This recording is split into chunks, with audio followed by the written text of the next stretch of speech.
पूरी दुनिया में गैरत और बहादुरी की मिसाल समझी जाती है।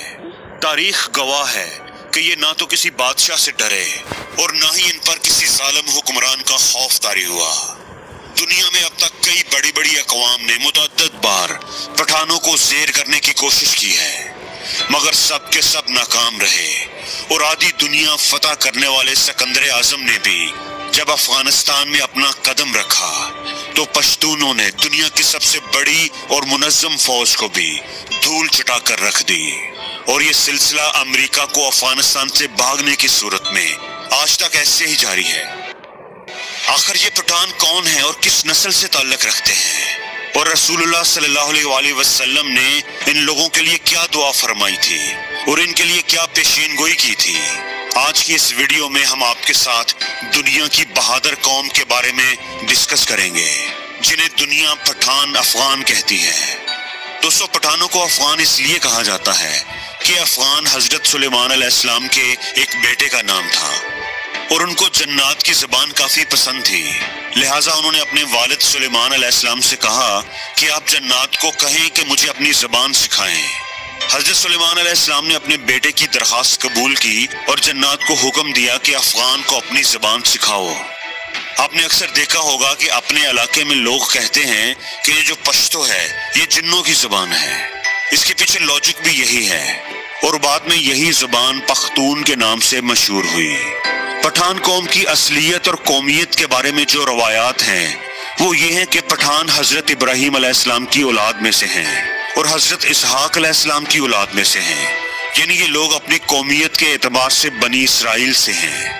क्योंकि हजरत याकूब अलैहिस्सलाम का लक़ब इसराइल था, इसलिए उनकी औलाद को बनी इसराइल कहा जाता है। हजरत याकूब अलैहिस्सलाम के 12 बेटे थे और इन्हीं से ही इसराइल की 12 कौमें आगे चली। और मुअर्रिखीन के मुताबिक इन्हीं में से एक कौम उन पख्तूनों और पठानों पर मुश्तमिल थी।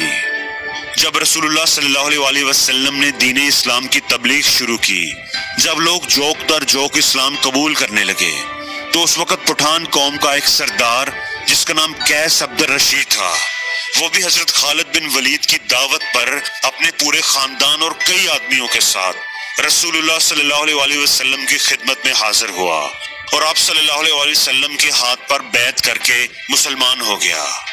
आप सल्लल्लाहु अलैहि वसल्लम ने उसके नाम से कैस को हटा दिया और उसका नाम अब्दुर रशीद पसंद फरमाया। और यूं अब्दुर रशीद ने आप सल्लल्लाहु अलैहि वसल्लम के हाथ पर इस्लाम कबूल करके पहला पख्तून सहाबी होने का एजाज हासिल किया।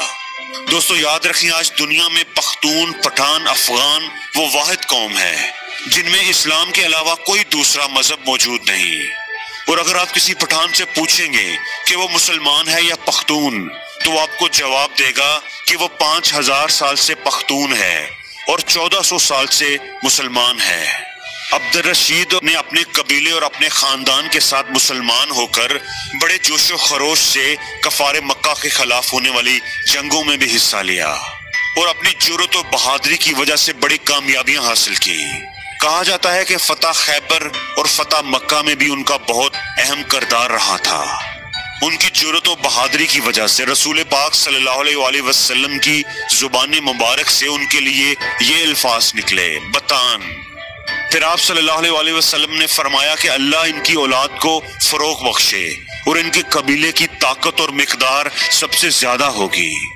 और इसके बाद आप सल्लल्लाहु अलैहि वसल्लम ने फरमाया कि इस मर्द यानी पहले पख्तून सहाबी यानी अब्दुर रशीद की नस्लों में से एक अजीम कबीला पैदा होगा, जिसके अफराद क़यामत तक सलामती और इत्तेहाद के साथ शरीयत इस्लामी पर साबित कदम रहेंगे और उनकी मज़हब इस्लाम से मोहब्बत बतान की तरह होगी। अब जो लफ्ज़ रसूलुल्लाह सल्लल्लाहु अलैहि वसल्लम ने फरमाया यानी बतान, ये अरबी ज़बान का लफ्ज़ है जिसका मतलब है एक ऐसी सख्त तरीन लकड़ी जो बड़े बड़े समंदरी जहाज़ों में लगाई जाती है, जिसको समंदर का खतरनाक पानी भी कमज़ोर नहीं कर सकता। ये लफ्ज़ जब बरे सगीर पहुंचा तो बतान से पठान हो गया। आज इस कौम को फारसी ज़बान में पश्तून और उनकी कौमी ज़बान में पख्तून और उर्दू में पठान कहकर पुकारा जाता है। ये कौम पूरी दुनिया के मुख्तलिफ इलाकों में फैली हुई एक गैरतमंद कौम के तौर पर शुमार की जाती है, जिसमें अफगानिस्तान, पाकिस्तान और भारत अव्वल नंबर पर आते हैं। پٹھانوں نے قیام پاکستان میں بھی بھرپور حصہ لیا تھا۔ پٹھانوں کا اللہ کی راہ میں لڑنے کا جذبہ اتنا مضبوط ہے جو آج تک اس قوم کے اندر ایسے ہی برقرار ہے۔ یہ لوگ اپنے دین کو لے کر کافی سخت ہوتے ہیں اور شریعت اور نام خداوندی کے لیے ہر وقت مر مٹنے کے لیے تیار ہوتے ہیں، جس کا عملی مظاہرہ آپ نے افغانستان میں دیکھا ہوگا۔ اس قوم کا ذکر قرب قیامت میں پیش آنے والے واقعات میں بھی ملتا ہے، اور بعض مورخین کے مطابق یہی وہ پٹھانوں کا لشکر ہوگا جو حضرت امام مہدی کی مدد کے لیے نکلے گا۔ ایک روایت کے مطابق انہی علاقوں سے کالے جھنڈوں کا علم لے کر فوجیں جو نکلیں گی، ان میں کافی بڑی تعداد ان پٹھانوں پر مشتمل ہوگی، جن کا راستہ دنیا میں کوئی بھی نہیں روک پائے گا، یہاں تک کہ وہ اپنے جھنڈے بیت المقدس میں جا کر نصب کر دیں گی اور حضرت امام مہدی کے ساتھ مل کر دجال کے خلاف جنگ لڑیں گی۔ بعض دوسری روایات کے مطابق غزوہ ہند کا آغاز بھی خراسان سے ہی ہوگا، جو کہ موجودہ افغانستان کا علاقہ ہے۔ دوستو، افغانیوں کی اس قدر غیرت، جرأت اور بڑی بڑی سپر پاورز کو بغیر کسی ہتھیار کے دھول چٹا دینا، یہ سب یقیناً حضور اکرم صلی اللہ علیہ وآلہ وسلم کی دعا کا ہی اثر ہے، جو کہ آپ صلی اللہ علیہ وآلہ وسلم نے اس قوم سے خوش ہو کر ان کے حق میں اللہ تعالیٰ کے حضور کی تھی۔